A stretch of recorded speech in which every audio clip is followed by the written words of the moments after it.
The परिचय अर्क के नारायण द्वारा लिखी गई ये एक रोमांचक कहानी है जो एक नकली ज्योतिषी की कहानी के माध्यम से मानव स्वभाव को दर्शाती है। यह कहानी केवल एक ही दिन की घटनाओं पर आधारित है और ज्योतिषी की चालाकी तथा उसके ग्राहकों की मूर्खता को उजागर करती है जो अंधविश्वास के कारण उसकी सलाह लेने आते हैं। यह कहानी पाखंड, स्वार्थ और बदले जैसी भावनाओं को भी दर्शाती है। इसमें ज्योतिषी की धोखेबाज प्रवृत्ति और उस पर विश्वास करने वाले लोगों की भोली मानसिकता सामने आती है। नारायण की उत्कृष्ट कहानी लेखन शैली उन्हें डिकेंस, चेको और फॉकनर जैसे महान साहित्यकारों की श्रेणी में स्थान दिलाती। दो कहानी में एक ज्योतिषी दोपहर के समय एक व्यस्त बाजार में इमली के पेड़ के नीचे अपना काम शुरू करता है। उसके चारों ओर कई व्यापारी और दुकानदार होते हैं।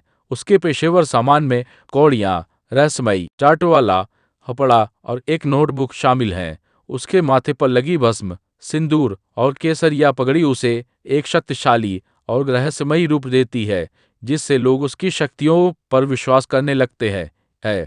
हालांकि वास्तव में वह ज्योतिष का कोई विशेषज्ञ नहीं होता और ज्योतिष के बारे में बहुत कम जानता है। वह लोगों की बातों को ध्यान से देखकर, अनुमान लगाकर और अपने अनुभव के आधार पर ग्राहकों को संतुष्ट करता है तथा अपनी प्रभावशाली बातों से उनका विश्वास जीत लेता है। दुकानों की रोशनी और मशालों से बनी हल्की रोशनी भी उसके पक्ष में काम करती है क्योंकि इससे उसकी असली जानकारी की कमी छिप जाती है। भले ही वह सच्चा ज्योतिषी नहीं है, फिर भी वह अपने काम को ईमानदार पेशा मानता है क्योंकि वह अंधविश्वासी लोगों को सांत्वना और भरोसा देता है। इसी काम से वह अपनी रोजी रोटी कमाता। ज्योतिषी अपनी चतुराई और मानव स्वभाव की समझ पर अधिक निर्भर करता है इनकी वास्तविक ज्योतिष ज्ञान पर। यह कहानी धोखे, संघर्षपूर्ण जीवन और लोगों की आसानी से विश्वास कर लेने वाली प्रवृत्ति को दर्शाती है। कहानी का ज्योतिषी बिना किसी योजना के अपना गांव छोड़कर बहुत दूर शहर वाल गया तथा मानो उसके अतीत और उसके बीच समुद्र की दूरी हो।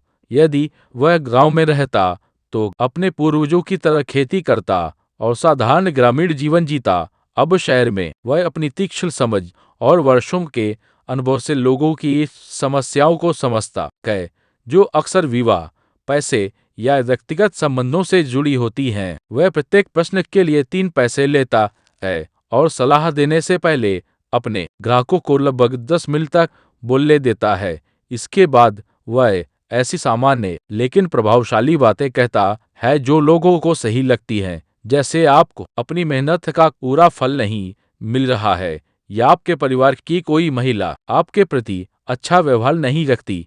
ऐसी बातें ग्राहकों का विश्वास जीत लेती हैं। वह लोगों की परेशानियों का कारण उनके उतावले स्वभाव को बताकर उसे शनि जैसे ग्रह के प्रभाव से जोड़ देता है जिससे लोग उस पर और भरोसा करने लगते हैं। जब बाजार बंद होने लगता है और मूंगफली बेचने वाले की रोशनी बुझ जाती है तब ज्योतिषी अपना सामान समेटने लगता है। रवि एक आदमी वहां आता है और उसकी ज्योतिष विद्या को चुनौती देता है। ये ज्योतिषी उसकी हथेली पढ़ने की कोशिश करता है लेकिन वह व्यक्ति उसकी सामान्य बातों को नजर अंदाज कर देता है। वह आदमी ज्योतिषी की क्षमता का प्रमाण मांगता है और दांव लगाने की बात करता है। काफी बातचीत के बाद ज्योतिषी मजबूरी में तैयार हो जाता है। जब वह आदमी चिऊट जलाता है तो उसकी रोशनी में ज्योतिषी उसका चेहरा देखता है और घबरा जाता है। वह बातचीत समाप्त करना चाहता है लेकिन वह व्यक्ति जिद करता है। डरा हुआ ज्योतिषी कुछ सामान्य भविष्यवाणियां करता है पर वह व्यक्ति उसे रोककर अपने सवाल का स्पष्ट उत्तर मांगता है। तब ज्योतिषी अपनी समझ से उसके अतीत की चौंकाने वाली घटना बताता है कि उसे कभी चाकू मारा गया था और कुएं में मरने के लिए छोड़ दिया गया था लेकिन एक राहगीर ने उसे बचा लिया था। वह आदमी यह सुनकर हैरान रह जाता है और अपनी छाती का निशान दिखाकर बात की सच्चाई स्वीकार करता है। फिर वह अपने हमलावर के बारे में पूछता है। ज्योतिषी उसे बताता है कि उसका दुश्मन 4 महीने पहले मर चुका है। यह सुन कर वह व्यक्ति स्तब्ध रह जाता है और उसके बदले की खोज समाप्त हो जाती है। ज्योतिषी इस अवसर का उपयोग बातचीत को समाप्त करने के लिए करता है। यह मुलाकात उसकी चतुराई और उसके काम में सत्य तथा छल के बीच के तनाव को दर्शाती है। ज्योतिषी उस अजनबी का नाम गुरु नय बताता है और उसे चेतावनी देता है कि यदि वह फिर कभी अपने गांव से बाहर निकला तो उसके लिए खतरा हो सकता है। वह उसे सलाह देता है कि वह अपने घर लौट जाए और दक्षिण दिशा की ओर कभी यात्रा न करे। गुरु नायक स्वीकार करता है कि वह उस व्यक्ति को खोल रहा था जिसने उसके साथ अन्याय किया तथा ताकि वह उससे बदला ले सके। ज्योतिषी उसे विश्वास दिलाता है कि वह आदमी एक लॉरी के नीचे आकर मर चुका है। यह सुनकर गुरु नायक संतुष्ट हो जाता है। उस मुलाकात के बाद ज्योतिषी घर लौटता है, जहां उसकी पत्नी खुशी खुशी उसकी कमाई के सिक्के गिनती है।